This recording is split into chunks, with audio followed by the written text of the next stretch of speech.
Christian Aparicio here to give you another tutorial with Nastran Solution 200. In this tutorial, we are going to take our finite element model and modify it so it correlates to physical test results. In this tutorial, we are performing a frequency response analysis. So what we want to do is take our, I should actually show you here in the HD5 Explorer, but this response in blue is the frequency response we get from our Nastran model. Here in the pink triangles are the target values. These target values are the values from our physical tests. So what we want to do is modify our Nastran model so it aligns with the physical test results. The name for this procedure has many names. Sometimes you'll refer to it as model matching. Other times you'll hear it referred to as result correlation. There are other names, but here I'm using the name model matching. So, like I mentioned earlier, our Nastran model is giving us this blue frequency response, if you will. What we want to do is modify this output so we get something that aligns to the physical test results. Here in orange is the updated Nastran model. It's the new output we get from Nastran, and you can see that it does a better job of aligning to the physical test results. Now, this example is from the MSC Nastran Design Sensitivity and Optimization User's Guide. If you look in Chapter 8, specifically the example called Dynamic Response Optimization, you can find more details about this finite element model. One thing I like to point out is, again, we are performing a frequency response analysis, and we are interested in tracking not only the output at this node, but various other nodes along the model.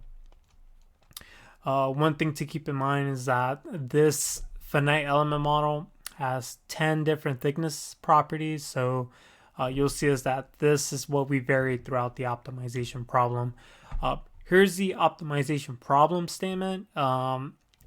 With any optimization problem, I always recommend that you start off with this problem statement. This is a summary of the variables, the objective, and the constraints. The design variables are basically all the parameters in your finite element model that can vary during the optimization. Here, what we want to do is vary the thicknesses of the finite element model. And we want to let the thicknesses vary between 0.01 and 1. Now, for the objective, this is what we want to do. If we zoom out of here for a moment, and we look at the HD5 Explorer, notice that the difference between the Nastran output here in blue, the difference between the Nastran output and the target value is going to be represented by an error.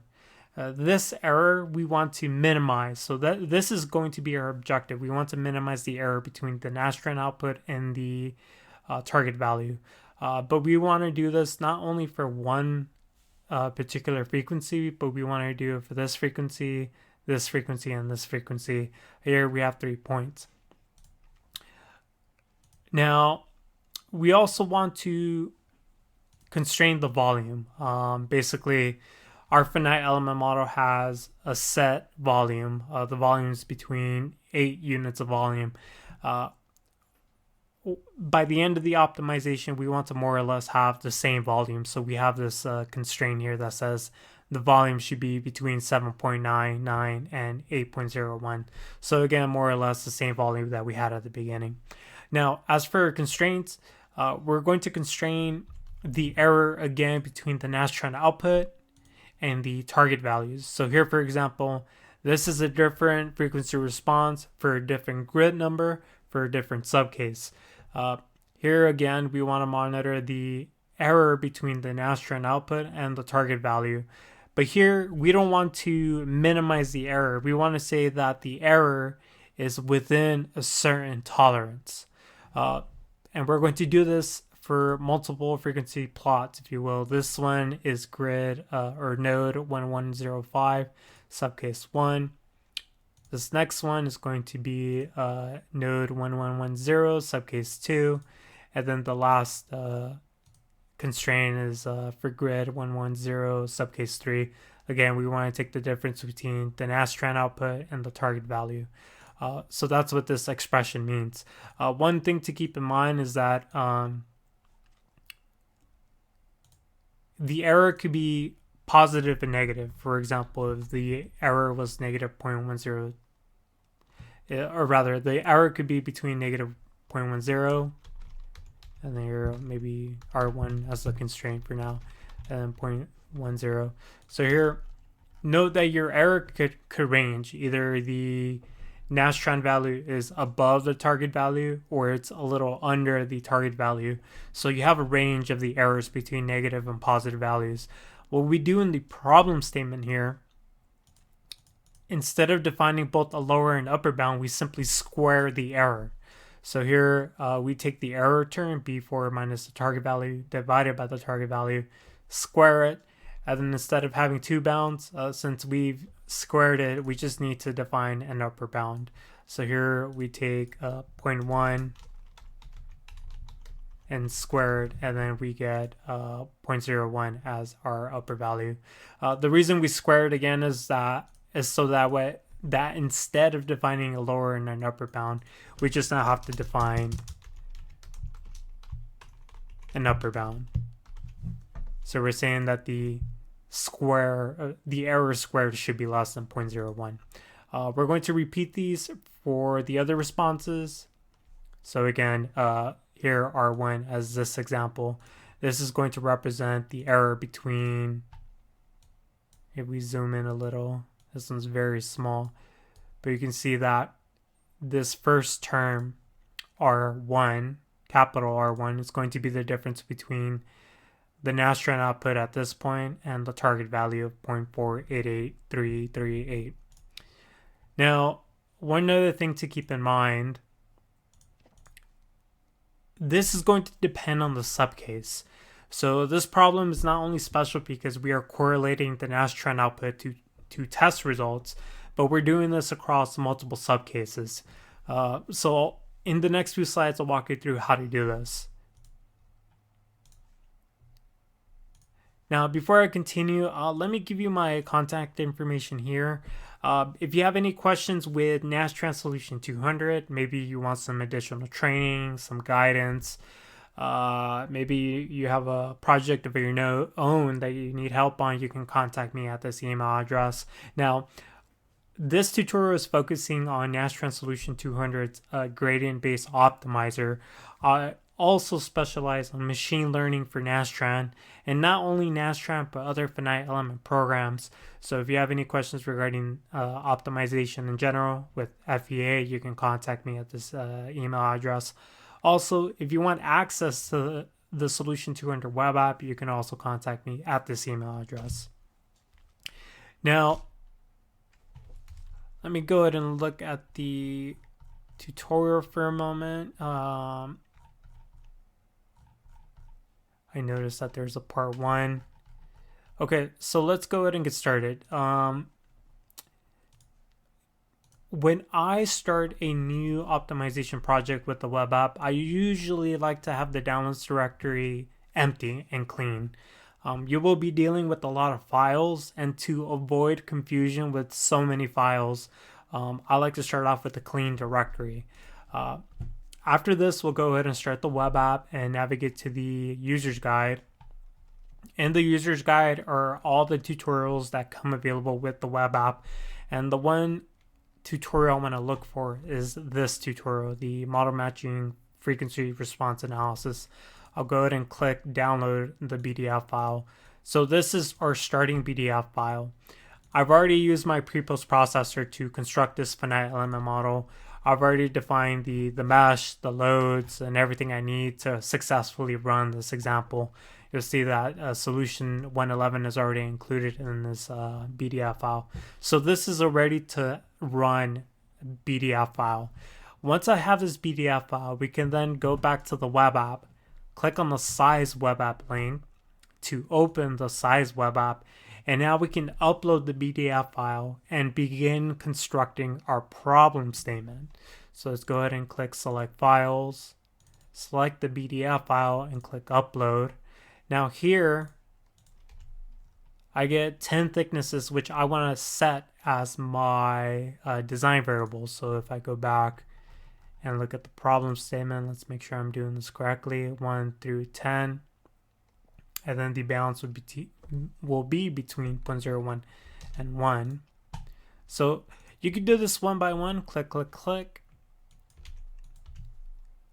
Alternatively, what you can do is use a different option, which will create these variables in bulk. So I'll click options, and then here I'll specify the balance of 0.01 and 1. So when you click this button here, the lightning bolt create, this will select all the plus icons that are visible in this table. So if I click create rather, you'll see that I have additional variables here in this table. And not only that, but all the bounds have been configured per the configuration table that is specified here. So let's see. So now I've defined my 10 variables. Let's go ahead and define our objective. So here we want to create a few points. So let me go back to the HD5 Explorer. And let me describe what we're going to do now. We need to define a point here. Right. Here in blue is the Nastran output. What we need to define is a point B1 here that corresponds to this value of 0.2228898. This is corresponding to the frequency response at 50 Hertz. We then will create another response called B2, which is the frequency response at 100 Hertz. And the third response would be the Nastran output for 100, I believe it's, here, let me look here, 164 Hertz. So here, let me double check here, 50, 100, and 164. And this is for node 1110, and we're doing this for the Z component. So if I go back to the web app, go to the objective, and click switch to equation objective, this is where I'll go ahead and click 1, 2, 3 on the displacement response. I have 3 new responses that I can configure. So here I'll go ahead and select the third component, which corresponds to the Z component. And then this first one corresponds to 50 Hertz. The next one corresponds to 100 Hertz. And the last response corresponds to 164 Hertz. So we're just replicating what we're doing here, 50, 100, and 164, 50, 100, and 164. This is going to be for node 1110. So let's go ahead and do this here. And now, once we've created these 3 points, so again, these 3 points correspond to the point 50 Hertz, 100, and 164 Hertz on the Nastran plot, or response, which is the blue response here. But now we have to program the target values. So those are the pink triangles that you see here. To program the pink triangles, we go to the match section, and then here we type in these target values. So the first target value is going to be 0.048833 and so on and so on. So we'll go ahead and copy and paste that here. And we'll do the same here for the next target value, 0.018219. And then we'll do this for the third one. And you know what? I think I'm using the incorrect target values. So let me go ahead and copy over the correct target values.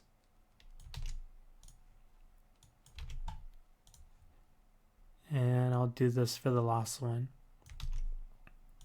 So just to recap, we've defined B1, B2, or A1, A2, and A3, which correspond to the point at 50, 100, and 164 Hertz on the Nastran response. Now we're configuring the target values, so those would be the pink triangles. We want to say that we want to minimize the error between the Nastran response A1, A2, and A3 and the target values. So we mark these checkboxes saying include these errors in the objective minimization. We don't want to track the error, or rather we don't want to constrain the error. So we'll go ahead and delete these three here. Moving on, we also want to constrain the error for other errors, if you will. So this is where we move on to the other plot. So here, this response at node 605 for subcase 1, there's an error at 50 hertz, there's an error at 84 hertz, and then there's an error at 171 hertz. So we have to program B1, B2, and B3 responses. So for that, we're going to click on the constraint section. We're going to mark this checkbox called create equation constraints. Here in step A, optional, create additional responses. We click 3 times the displacement response. And then this is where we want to track the third component of displacement. So we'll go ahead and repeat the process here. So here, 3, 3, 3. And then here we want to specify which frequency we want to track the response. And here we want to track it at 50, 84, 50, 84, and 171 hertz. And we want to do this for grid or node 605. And then we can go back to the matching section and we can copy and paste over the target values. Now I believe I do have a table in this tutorial that will help me do that.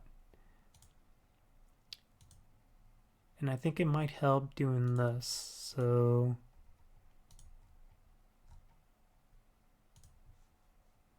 let's see, what are we doing here?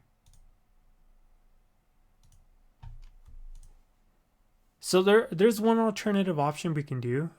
We can use Excel to make the process go faster. So I think I'll go ahead and do that for this example. So let's go back to the constraints and we'll click options here and we'll click export. We'll open the CSV file that's been downloaded in Excel, and we'll go ahead and look at what we have to do here. So here, let's go ahead and copy this down. And we'll do the same for these other ones. This every point that we're defining is going to be in the third component or in the Z direction. And then we'll go ahead and type in these values here. So 50, 84, 171.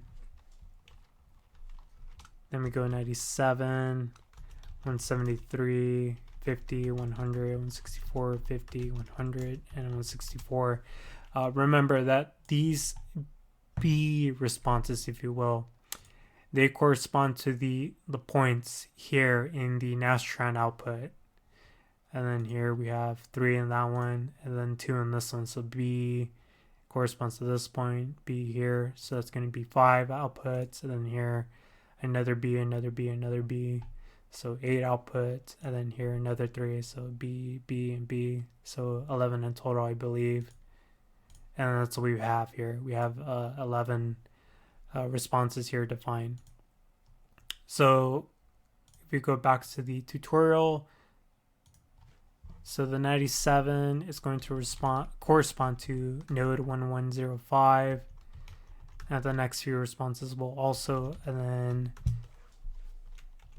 the last responses will correspond to node 1110. So let me just double check and make sure I've done this properly.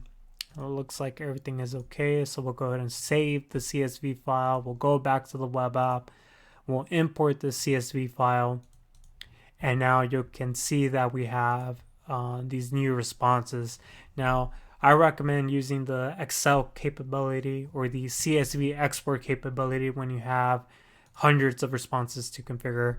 One thing to keep in mind is that the web app is checking the status of the entry.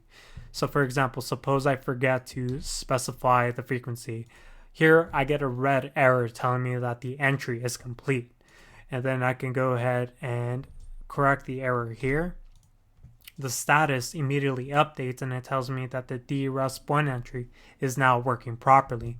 If I were to ignore the error and continue with my work, I get an error here telling me that there's an error with this table. So if I go back to this table and I correct the error, the status is fixed and I can continue my work. I do not have to wait until I run Nastran to find the error. The web app identifies the error immediately when I create the Nastran bulk data entry. Now that we've defined these individual Nastran responses that are points on the frequency response plot, I can now supply the target values. Like before, I can go ahead and manually type in the target values. Alternatively, I can export a CSV file and I can go ahead and use Excel to supply the target values if I want. So here, let's go ahead and look at what I'm to do here. So B1 through B11. Let's go back to this tutorial. And the reason I'm coming here is because everything I need is defined here. So that's why I'm coming back here. And I think what I want to do here is I want to go back to the problem statement and just copy these values that I see on the PowerPoint. So this is the target value for this point. So if you can go back to the HD5 Explorer, this target value of 2.834, let me make sure I got my bearings straight here.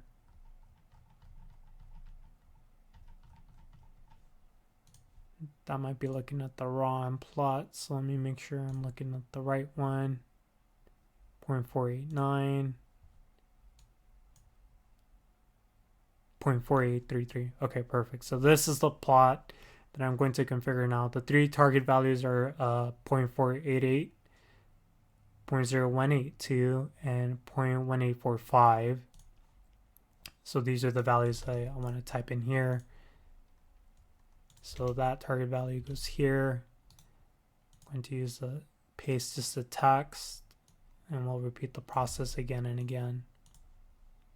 Now, while I'm doing this, let me point out again that if you have any questions or comments, if you're interested in doing your own project about this, you're welcome to contact me at the email address I provided earlier in this presentation. Now let me go ahead and just keep repeating the process. Now, again, you could copy and type these values in directly into the web app. You have all those validation checks being done for you. Alternatively, you can just use Excel to do this a little quicker.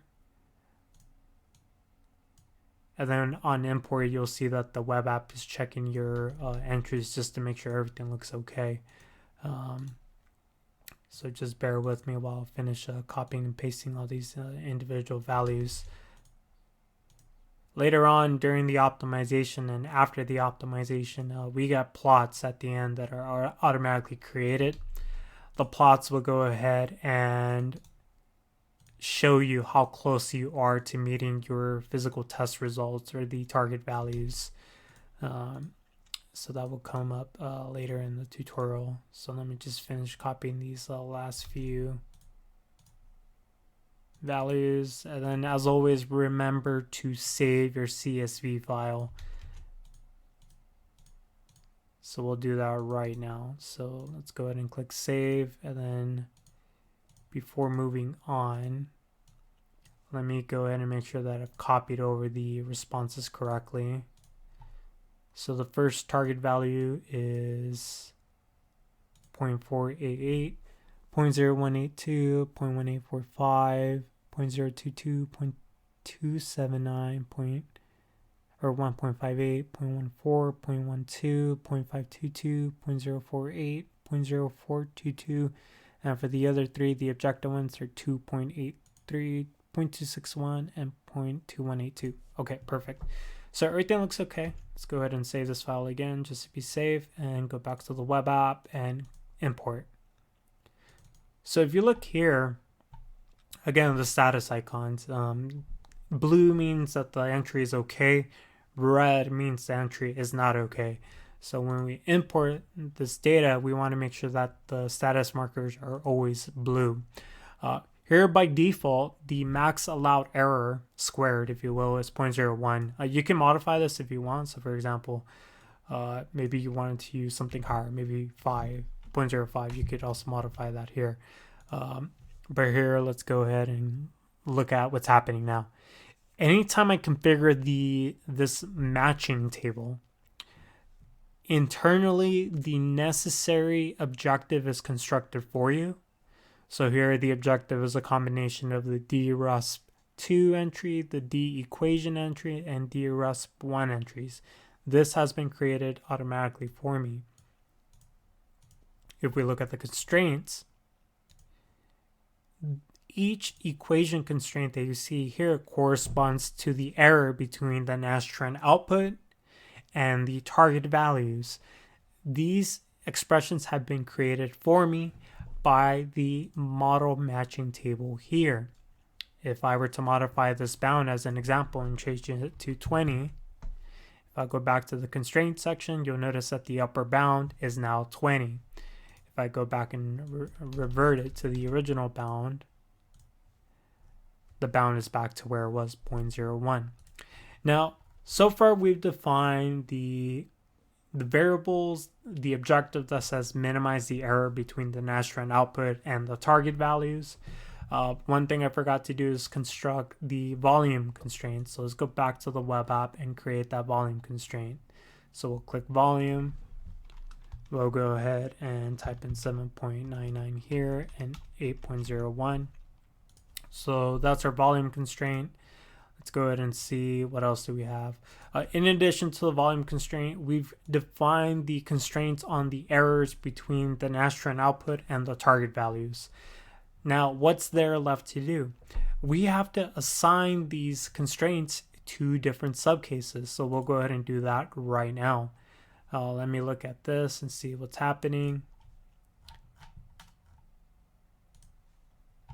So the first volume constraint, that's going to be assigned to what's called or rather it's going to be assigned as a global constraint. Volume will be the same volume for any subcase. Your finite element model is going to have one volume value.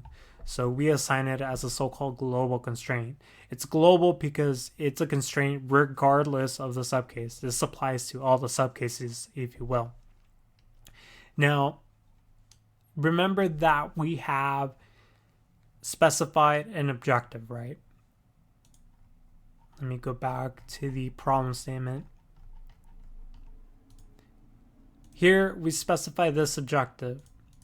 So we're saying that the Nastran output B1, B2, and B3 should come as close as possible to the target value. Now the question is, from what subcase is B1, B2, and B3 coming from? Is it coming from subcase 1, subcase 2, or subcase 3? This is where we can use the subcase section to define this. Here is an example. R0 corresponds to the objective equation here. And like I said before, A1, A2, and A3, from what subcase do these A values correspond to? So if we go back to the subcases section, we are going to say that A1, A2, and A3 come from subcase 1. And that's why we select subcase 1 here, here, and here. Let me go ahead and go back to the tutorial just to make sure everything looks okay. And we're going to do something similar for the constraint responses. So just bear with me while I double check my work. Right, so here is subcase 1, 1, and 1. Now let's go ahead and configure the other expressions. So for the first three target values, if you will, this will be in subcase 1, I believe. Let's go ahead and look here. 3 and 5. Okay, so maybe the first 5 responses. So 1, 2, 3, 4, and 5. And then the next 3 responses correspond to this subcase. So just to be 100% sure, let's go ahead and make sure this has been done correctly. And keep in mind that this is what makes this problem a little bit more complex than other tutorials. We are correlating the Nastran model to test results across different subcases. So here, let me just double check and make sure everything looks okay here. Okay, that looks good. And this looks good. Okay, perfect. So we're done configuring the subcase section. Again, what we've done is we specified that the responses that participate in the objective equation are all coming from subcase 1, so that's what we define here. We also defined that all the responses involved in the equation constraints belong to different subcases. So that's what we've done here. Let me go back to the tutorial and let's see what else is there to configure before I continue on. Right, so at this point we're ready to go ahead and click the exporter and download our BDF files. And now all the BDF files are contained in the zip file. Let's go ahead and extract the contents of the zip file, and we'll double click on Start MSC Nastran, and now this desktop application will go ahead and start Nastran, and it will open up a status page for the optimization. So we'll go ahead and give that a few moments to do its magic. One thing I like to point out while this is happening, as always, you're welcome to contact me at this email address.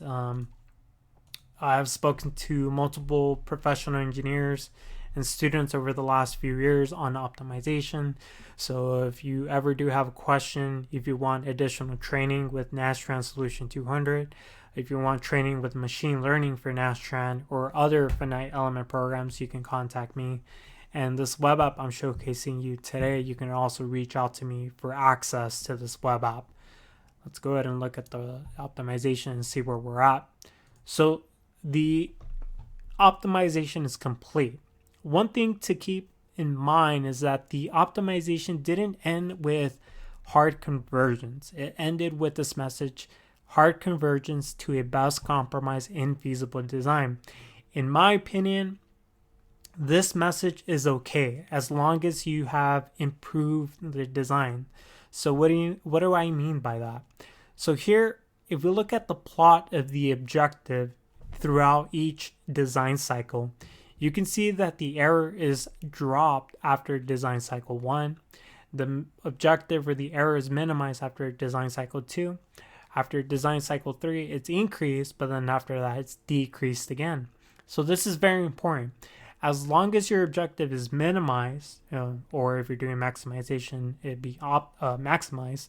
As long as your objective is improved while satisfying the constraints, the optimization is successful regardless of the message from the optimizer. Here, you get this message: run terminated due to hard convergence to a best compromise in feasible design. Here, we see that the objective is minimized and the normalized constraints are very close to 0. So here, I see that the design is minimized, or the objective is minimized, and the design is close to satisfying my constraints, which is okay. So here, I would say that this optimization is successful. So if you want further confirmation of whether or not the optimization was successful, there's a second web tab, if you will, where we show you the value of each individual Nastran response. So A1, A2, A3, B1, B2, all the way through B11. We show you what the response was at the beginning of the optimization, and we show you what the optimization value was at the end, or what the response was at after optimization. We also show you what the target value was. Here you can see that the final value of the orange bar is close and almost leveled with the target value. This is indication to us that we have successfully or are successfully correlating the Nastran model to our target values from our physical tests. So here, if we zoom out again, we can see that most of these bars are showing that the final response from Nastran is matching the target value that we specified in the problem statement. And for one last verification, we look at the HD5 Explorer. Here in blue was the original Nastran output. Here in orange is the optimized output from Nastran. And you can see that the output from Nastran is now going through the target values. So this is more evidence that our Nastran model is correlating to the physical test results. We can look at a different node for the same subcase. So here we're looking at node 605. You can use the legend to refer to which node you're looking at. We could look at node 11105 subcase 1. Again, I'm looking at the legend. And then if we look at the next one, this is node 1110 subcase 2. And then the last one is node 1110 subcase 3. So you can see with each one, the optimized Nastran output is now going through the target values. So even though the optimizer has given me this message, run terminated due to hard conversions, it's important to inspect both the objective and the normalized constraint plots. Here, the objective is minimized overall. The max normalized constraint plot is showing me that the error, or the normalized constraint rather, is going close to 0, which is what I want. So here, let's go ahead and look at what else I should go ahead and cover in this tutorial. One last thing. So now, this BDF file is the original BDF file with our old thicknesses in the P-shell properties, if you will. Here we have 0.08, 0.08, and so on and so on. But our variables show new values. How do we update the BDF file with the newest optimized variables for the thicknesses? So what you can do is the following. The PCH file contains your new entries. You can do this. You can just copy and paste these into your BDF file like this. And then there you go. The thickness values have been updated as you see here. Alternatively, what you can use is called the PCH to BDF web app. So if you look here, we'll just go ahead and use this file. We'll select our PCH file and we'll select the original BDF file. And so the value from the PCH file will go ahead and replace whatever was in the BDF file, and then we'll click download. And here I get a zip file. If you look inside of that zip file, it's going to be your updated BDF file. So if I go here and put these side by side, you can see that the replacement has been done for me. So here, the thickness for P-shell 1 was previously 0.08, but now it's 0.117658, and so on and so on for the other thicknesses. I recommend using this PCH to BDF web app when you have, multiple entries. Maybe you're dealing with 20, 30, 50, 100 properties that you have to update. This tool will automatically do that for you. Now, that is essentially the end of this tutorial. Just to recap that we performed a model matching optimization. The goal was to take our Nastran model and correlate it so the outputs match the target values from the physical test. What made this problem a little bit more challenging is that we had to do this across multiple subcases. What also made this even more difficult is that this example was dealing with a frequency response analysis. And now you have a better idea of how to take this information and apply it to your own finite element models. So just to leave you off with one last comment, I'll just end here with my email address. Again, you're more than welcome to reach out to me. With that, thank you so much for watching.